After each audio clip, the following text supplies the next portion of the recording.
Olá, meus amigos internautas, você que nos acompanha através da nossa TV EBD.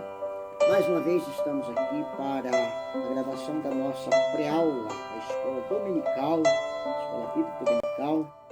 E hoje nós vamos tratar do assunto, um assunto bastante delicado, que é eleição e predestinação. Aqui está o nosso manual de estudo, o manual da Escola Bíblica Dominical, titulado como Revista. E é um prazer estar com vocês. Espero que os senhores tenham um bom aproveito das aulas que nós estaremos ministrando, ou do assunto que estaremos ministrando nesta aula, que sirva para o vosso elevo espiritual.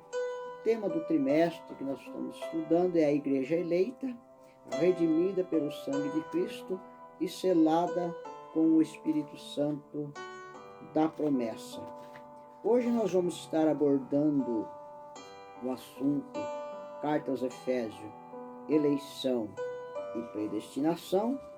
Para isso eu gostaria de contar com a sua colaboração, abrindo sua Bíblia aí em sua casa, em seu recinto, em Efésios capítulo 1, verso 4 a 12, que é a base do estudo para a nossa escola de hoje. Iniciando a nossa aula, eu gostaria de citar aqui um texto que nós chamamos de texto áureo, que está em Efésios capítulo 4, capítulo 1, verso 4 e 5, que diz: como também nos elegeu nele, antes da fundação do mundo, para que fôssemos santos e irrepreensíveis diante dele em amor, e nos predestinou para filhos de adoção por Jesus Cristo, para si mesmo, segundo o beneplácito de sua vontade. Então, hoje nós estaremos conhecendo um pouquinho sobre esse assunto, né? Segundo a sua presciência, Deus elegeu e predestinou para a salvação os que creriam e perseveriam na fé que há em Cristo. Meus amados e queridos internautas, colegas de ministério, professores de escola dominical e alunos, eu sei que o espaço que nós temos disponível para a meditação deste assunto, ele é exíguo, é curto, mas na medida possível nós vamos tentar passar para os nossos irmãos, fazendo aqui uma separação entre eleição, predestinação, soberania de Deus, e também vamos falar um pouco sobre o livre-arbítrio. Então o estudo de hoje ele é um pouco preocupante se nós não levarmos em conta a soberania de Deus. Primeiro temos que entender o que esses dois termos querem dizer quando se refere à salvação. Há uma incógnita aqui em relação às duas interpretações calvinista e a nossa arminiana na questão de predestinação e eleição. Mas não vamos discutir essas teses, essas teorias aqui, vamos apenas dar uma ventilada sobre o assunto, dar um voo panorâmico sobre o assunto. Então, a eleição não é uma escolha feita com discriminação. Ou seja, Deus não escolheu uns para a salvação e outros para a perdição. Deus leva em conta o livre-arbítrio. Obviamente que dentro deste conceito nós temos a soberania de Deus. Nós não podemos questionar e muito menos descartar a soberania de Deus no ato da salvação, da eleição e também da predestinação. A predestinação não é um plano pré-determinado e acabado. Ou seja, Deus não predestinou e agora não tem mais o que fazer. Terminou o assunto e por aí termina o plano de salvação a partir do momento que Deus determina alguém para ser salvo ou ser perdido. Então, nesse estudo nós vamos aprender como foi feita a eleição e a predestinação para os salvos em Cristo. De primeira mão, nós vamos falar um pouquinho sobre a eleição divina. O termo eleição quer dizer escolha, No entanto, essa escolha só foi possível porque foi feito em Cristo. Quando Jesus vem à terra e para morrer pelos nossos pecados, João capítulo 1, nós vamos ver ali uma dissertação sobre a pessoa do Senhor Jesus, que no princípio era o Verbo era Deus, o Verbo estava com Deus, e assim por diante. Na eternidade de Deus, que nós chamamos de Olã de Deus, Deus então predestinou, ou melhor, Deus elegeu todos aqueles que aceitassem o sacrifício de Cristo para ser salvo. Então, em primeira mão, a eleição só é possível através da pessoa de nosso Senhor e Salvador Jesus Cristo. Se Cristo não houver, sem Cristo não há nenhuma escolha. Fomos eleitos em Cristo antes da fundação do mundo. Então, como já dissemos, sem a pessoa de Jesus Cristo não há eleição. O que é eleição? Eleição é o ato soberano de Deus em graça. Deus não tem obrigação de escolher ninguém, pois todos são pecadores condenados. A Bíblia diz que todos pecaram e destituídos estão da glória de Deus. A graça foi manifesta através de Cristo, assim a eleição ela é cristocêntrica. E para entendermos por que essa eleição a eleição é cristocêntrica, nós precisamos entender o seguinte: em quem fomos escolhidos, em que tempo e qual a finalidade dessa eleição. Então, repetindo, em quem nós fomos escolhidos, em que tempo fomos escolhidos e qual a finalidade dessa escolha. Vamos aprender isto porque Deus não teria nenhum interesse em fazer uma escolha aleatória, né? Sem um motivo, sem um tempo determinado. E para que Deus elegeria eu e você para a salvação e outros para a perdição? No entanto, para a eleição, existe uma condição nessa eleição. E as condições para a eleição em primeiro lugar, o arrependimento.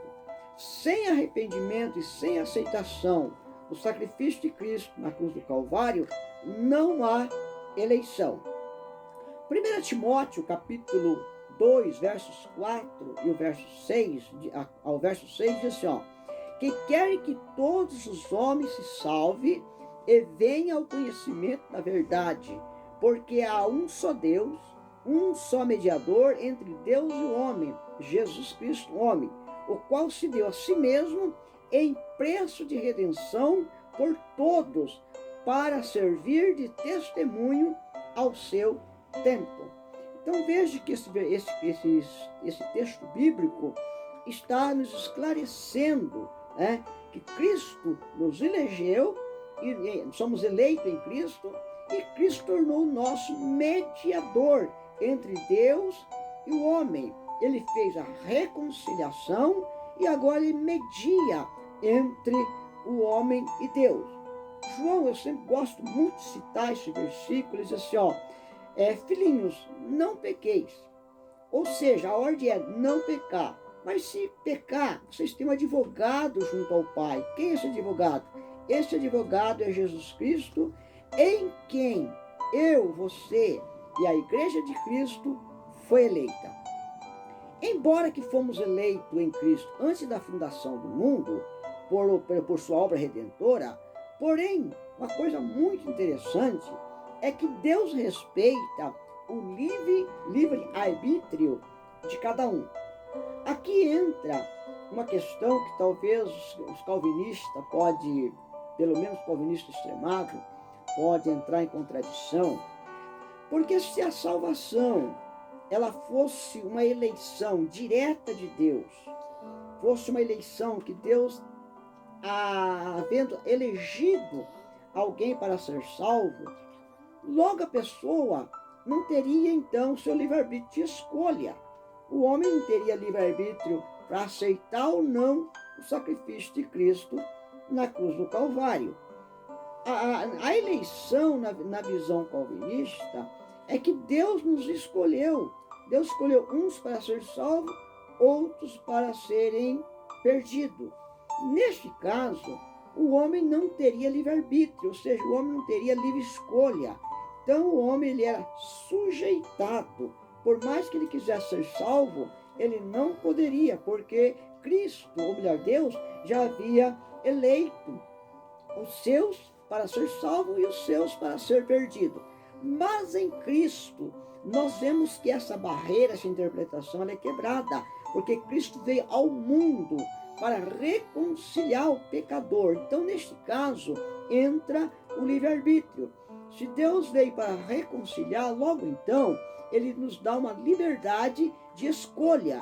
Ou aceitamos o sacrifício de Cristo na cruz do Calvário para fazermos parte da eleição em Cristo, ou nós rejeitamos o plano de salvação em Cristo e somos eleitos à perdição eterna. Fora disso, não há questionamento. Embora que cada um tenha a sua interpretação, sua forma de interpretar a Bíblia, mas essa é a nossa interpretação arminiana e creio que a maioria dos cristãos entende desta forma.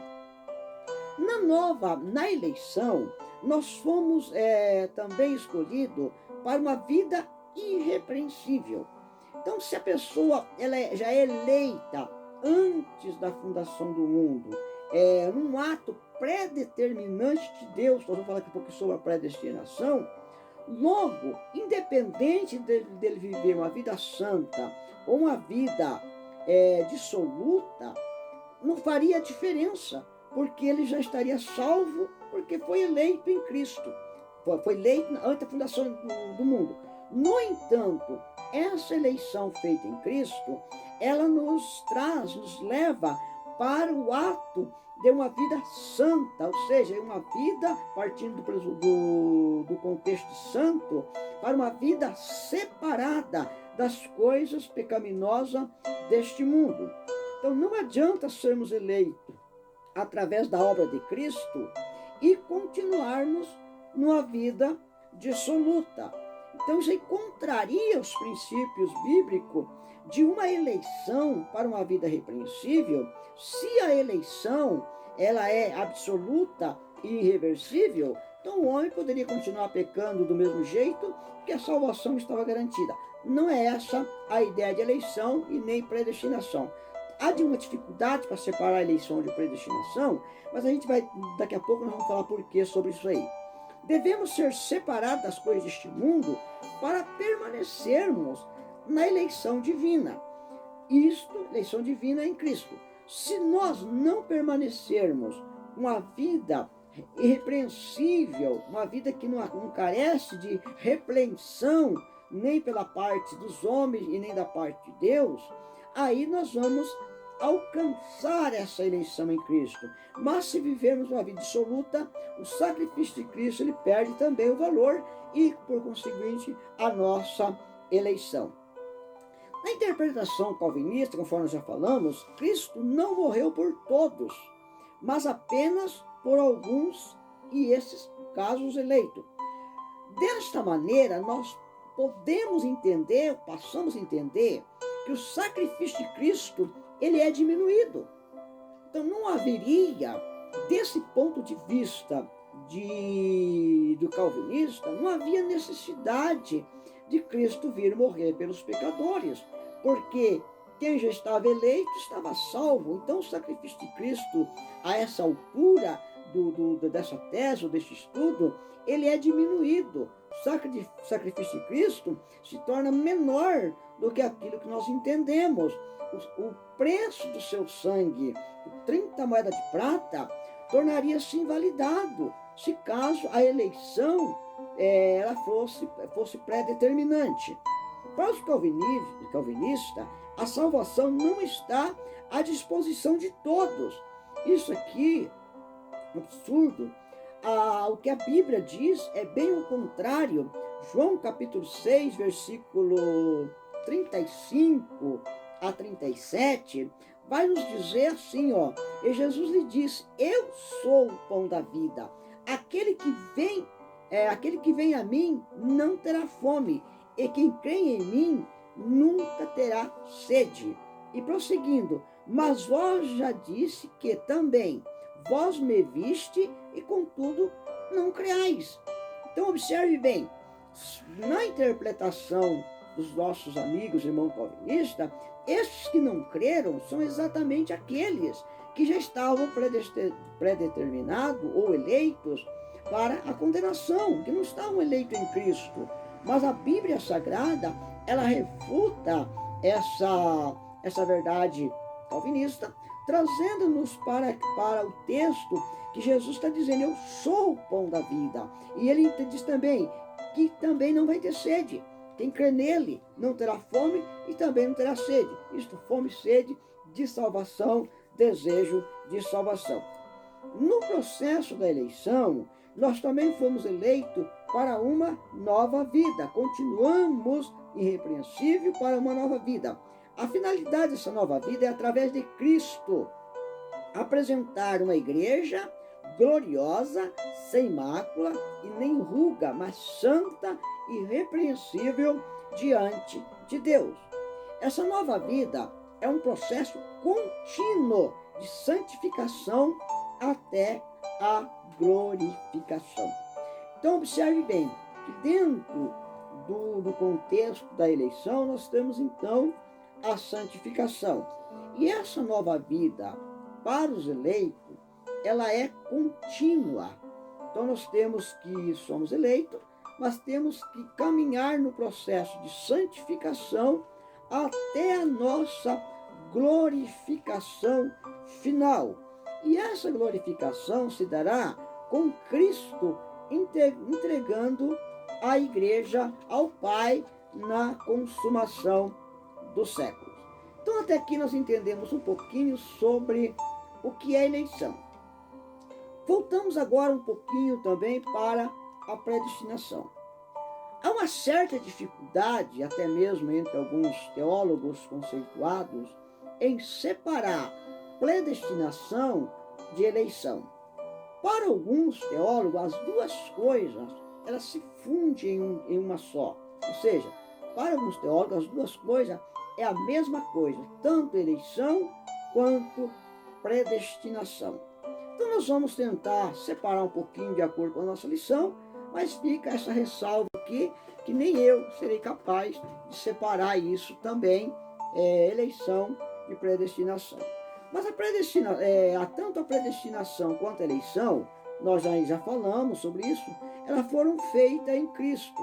Deus nos elegeu e nos predestinou em Cristo, o Cordeiro que foi morto antes da fundação do mundo, um povo para si.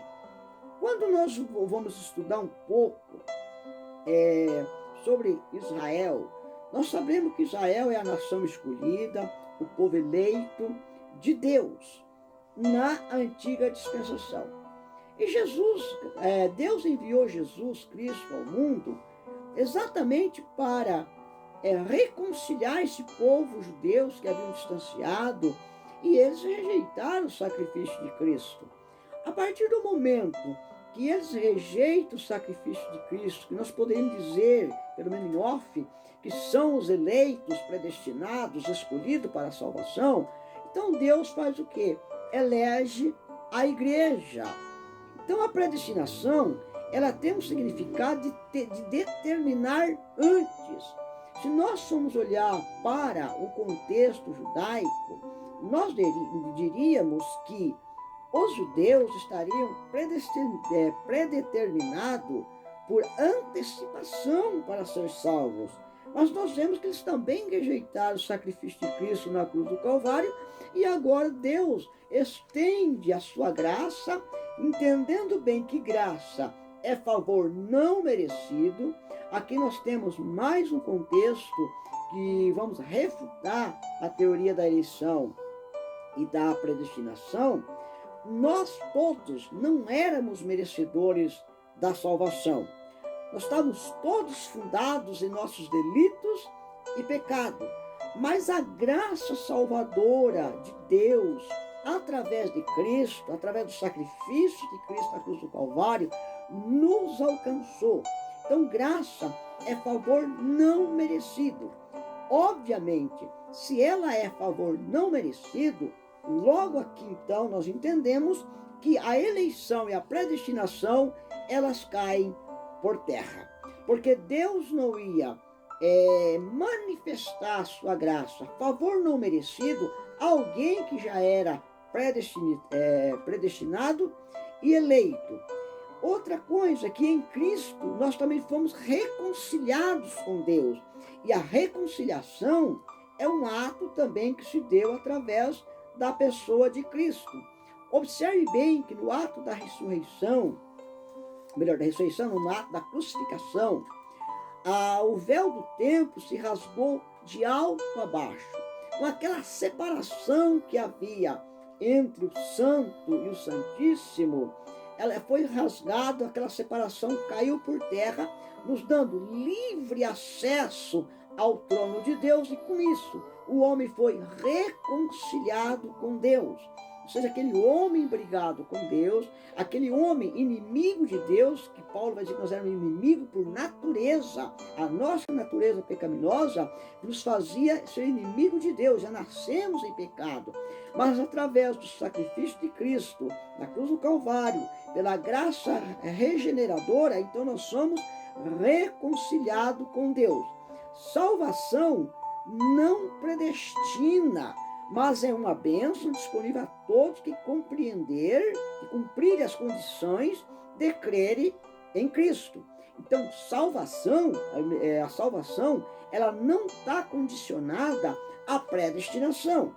Até eu abriria aqui um espaço para dizer que há dois tipos de predestinação pelo qual eu acredito. A primeira é quando a pessoa nasce nos seus delitos e pecados, ele está predestinado à perdição.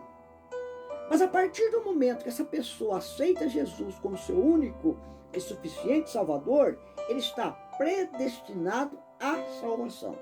Ou seja, porque entra aqui que nós já dissemos, a questão do livre-arbítrio. A pessoa pode nascer em pecado, mas escolher ou optar por uma vida santa, aceitando Jesus como seu único e suficiente Salvador e ser salvo, ou ele pode também aceitar e mais tarde distanciar. Então ele está predestinado para a salvação, para a perdição. Deixa de ser predestinado para a salvação e passa a ser predestinado para a perdição. Então, só nessas questões, uma coisa muito pessoal minha, em colocar isso aqui nesse vídeo, mas eu creio desta forma. Então a salvação não é predestinada, né? Mas uma bênção disponível a todos que cumprirem as condições de crerem em Jesus Cristo. Mateus capítulo 16 e verso 16 nos diz: quem crer e for batizado, aqui entra o primeiro contexto dessa predestinação que eu acabei de afirmar agora. A condições é crer e ser batizado. Lembrando que batismo é sinal de arrependimento, uma confissão pública de fé. Mas se a pessoa aceita Jesus agora, daqui 20 minutos ele vem a óbito, não dá tempo de ser batizado, a sua salvação também está garantida. Mas para nós que vamos ficar por este mundo, quando aceitamos Jesus, para dar nossa declaração pública de fé, então é necessário o batismo do arrependimento, símbolo do nosso arrependimento, sepultamento do nosso pecado. Então o termo, continuando aqui o versículo, diz: quem crê e for batizado será salvo, mas quem não crê será condenado. Então veja que essa predestinação é condicionado ao crer e ao não crer. Crendo predestinado para a salvação e não crendo predestinado para a perdição eterna. Só nesses contextos é que eu posso admitir ou crer em uma predestinação. Mas essa predestinação, lembrando bem que não está na questão da soberania de Deus, mas sim no livre-arbítrio do homem. Embora que a soberania de Deus está presente em todo o ato da criação, mas aqui existe sim a escolha da pessoa dentro do seu livre-arbítrio. A partir do momento que nós somos eleitos e predestinados, então nós passamos a ser então, filhos por adoção. A prática da adoção era costume grego e dos romanos, mas ela não era muito praticada entre o povo judeu. Talvez, por isso que Paulo, ele é o único a usar o termo adoção, talvez porque ele era considerado o pregador dos gentios, né? E caberia bem essa colocação de adoção, uma vez que os gentios eram considerados o povo ímpio, né? O povo não da graça, não o povo da promessa. Então Paulo ele usa o termo adoção para explicar melhor o plano de salvação para os gentios, né? em relação aos judeus, que já eram o povo escolhido. Então lá, deixa eu ver aqui o texto, Romanos capítulo 8 e verso 15 e o verso 23, deixa eu abrir minha Bíblia online aqui, Romanos capítulo 8, versículo 15 e o versículo 23, vamos ver o que esse texto bíblico nos diz com respeito a esse sistema de adoção. Romanos 8, capítulo 15 e o versículo 23. Nos diz assim, porque não recebeste o espírito de escravidão para outra vez estares em temor, mas receberão o espírito de adoção de filho, pelo qual clamamos Abba Pai. A palavra Abba Pai quer dizer, Abba quer dizer papaizinho, né? Querido papaizinho. O mesmo Espírito testifica com o nosso espírito que somos filhos de Deus. E se nós somos filhos, somos logo herdeiros também, herdeiro de Deus e co-herdeiro de Cristo, se é certo que com ele permanecermos. Observe que, mais uma vez, a condição da predestinação. Com ele permanecermos para que também com ele sejamos glorificados. Porque para mim tenho por certo que as aflições desse tempo presente não são para comparar com a glória que em nós há de ser revelado. Porque a ardente expectativa da criatura espera a manifestação do Filho de Deus, né? No capítulo, versículo 23, não só ela, mas nós mesmos, que temos o Espírito, temos as primícias do Espírito, também gememos em nós mesmos, esperando a adoção, a saber, a redenção do nosso corpo.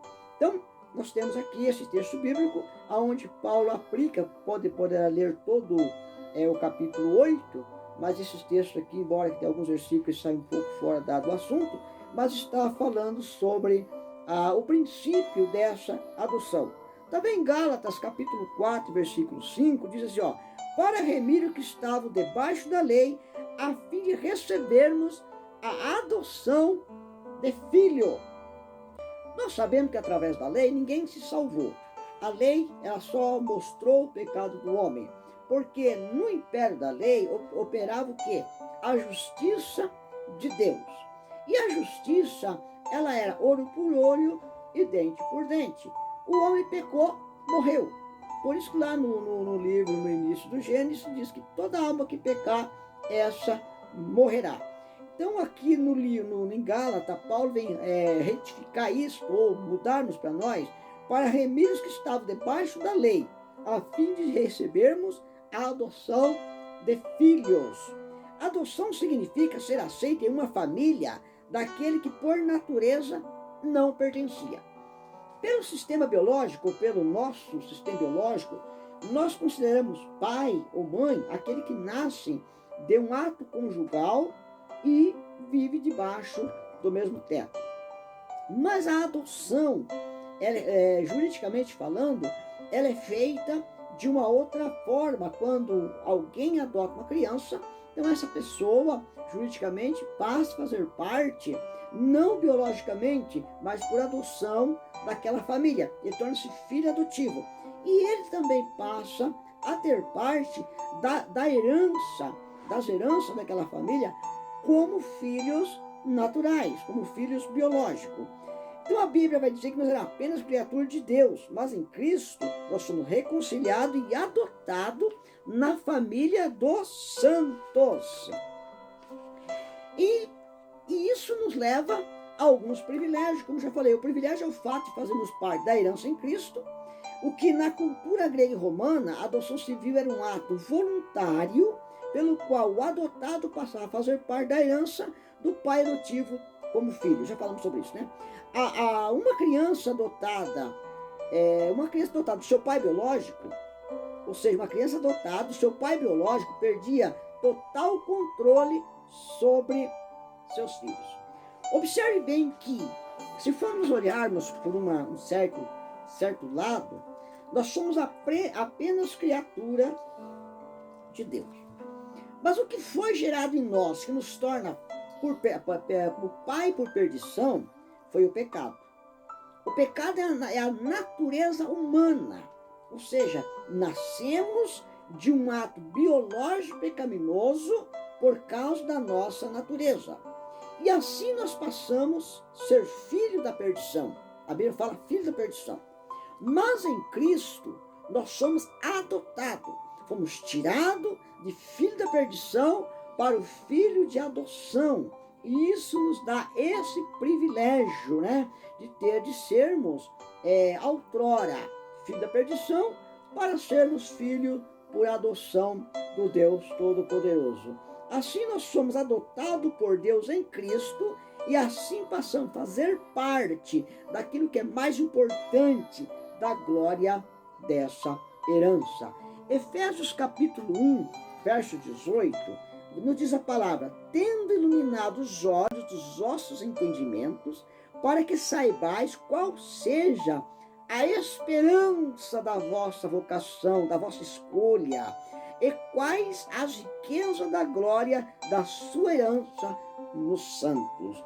Esse é o nosso privilégio, a nossa alegria, né, de sermos eleitos em Cristo para a glória, aleluia, esperança e glória do seu santo nome. Uma vez tendo esse privilégio, tendo essa escolha como adoção de filho, logo então nós estamos predestinados para a salvação. E a predestinação é o ato soberano de Deus em nos eleger em Cristo, né? Predestinado. Deus quer que todos cheguem ao arrependimento. Atos capítulo 17, verso 3, não tendo em conta o tempo da ignorância. Anuncia agora a todos os homens em todo lugar que se arrependam. Então é impossível aceitar uma doutrina da predestinação se Deus está levando Lucas a escrever Atos dos Apóstolos, a trazer essa advertência para nós, em dizer que anuncia agora a todos os homens, ou seja, sem distinção de cor, raça, tribos e nações, e em todos os lugares que se arrependam. Então, por que pregar uma mensagem de arrependimento se a predestinação e a eleição já tinha feito a escolha e predestinado por antecipação? É aqui então que nós voltamos a dizer que o sacrifício de Cristo se torna diminuído, ou diminui o sacrifício de Cristo.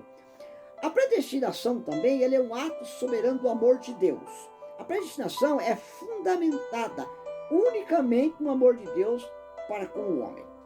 João capítulo 3, verso 16 e 17, o verso 16, muito conhecido por nós, né? É o texto áureo, assim como o Salmo 23 é para o povo judeu e o Êxodo para os exilados, o João 3,16 é para os cristãos, que diz: porque Deus amou o mundo de tal maneira que deu seu Filho unigênito, para que todo aquele que nele crê não pereça, mas tenha vida eterna.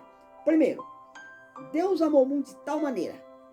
Segundo, deu seu Filho unigênito, para que todo aquele que nele crê não pereça. Então, não há condições de crer ou não crer, mas para aqueles que crerem, né?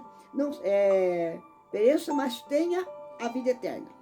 Versículo 17 diz: porque Deus enviou seu Filho ao mundo, não para que condenasse o mundo, mas para que o mundo fosse salvo por ele.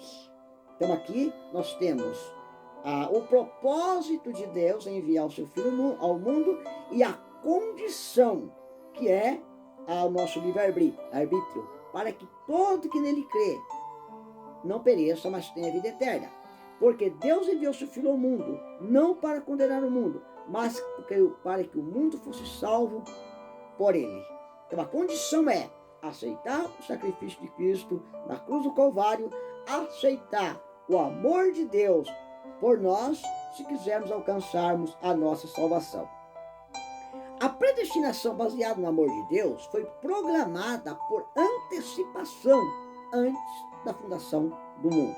Observe bem, a predestinação baseada no amor de Deus foi programada por antecipação antes da fundação do mundo. Então nós somos sim predestinado, eleito, mas pelo amor de Deus, em função do amor de Deus, pelo homem perdido, quando ele envia o seu Filho ao mundo, então ele envia para que todos aqueles dele creem. Então Deus já nos predestinou, todos os que crerem será salvo. E os que não crerem serão condenados, né? Então a predestinação baseada no amor de Deus, mais um texto bíblico, Mateus 25:34, que vai falar da consumação do século. Então dirá o rei aos que estiverem à sua direita: vinde bendito de meu Pai, possuir por herança o reino que está preparado desde a fundação do mundo. Então, na presença de Deus, Deus já havia preparado um reino para aqueles que escolhessem o plano de salvação. Vinde bendito meu Pai, possuir por herança o reino que vos está preparado desde a fundação do mundo. Possuir por herança. Nós falamos dos privilégios, né, da predestinação e da adoção, que é a nossa herança em Cristo. E esse capítulo aqui de Mateus 25:34, ele vem então ratificar essa herança, que é a nossa glorificação com Cristo nos tempos finais. Meus amados e queridos irmãos, chegamos mais ao final de uma pré-aula, mas queremos concluir dizendo que o grande amor de Deus em enviar seu Filho Jesus é a base da nossa eleição e a fundamentação da predestinação. Sem Cristo não haverá eleição e nem predestinação. A causa seria única: estaríamos todos perdidos. Então, sem Cristo, estaríamos todos perdidos. Foi por esse amor que nós somos eleitos por Deus e predestinados em Cristo para a salvação. Louvado seja Deus. O meu muito obrigado, Deus abençoe a todos. Se quiser o plano de aula, vai estar disponível no nosso blog, você pode procurar no nosso blog, também está lá o plano de aula disponível, além dessa aula. Deus abençoe a todos, em nome do Senhor Jesus, e até o nosso próximo encontro.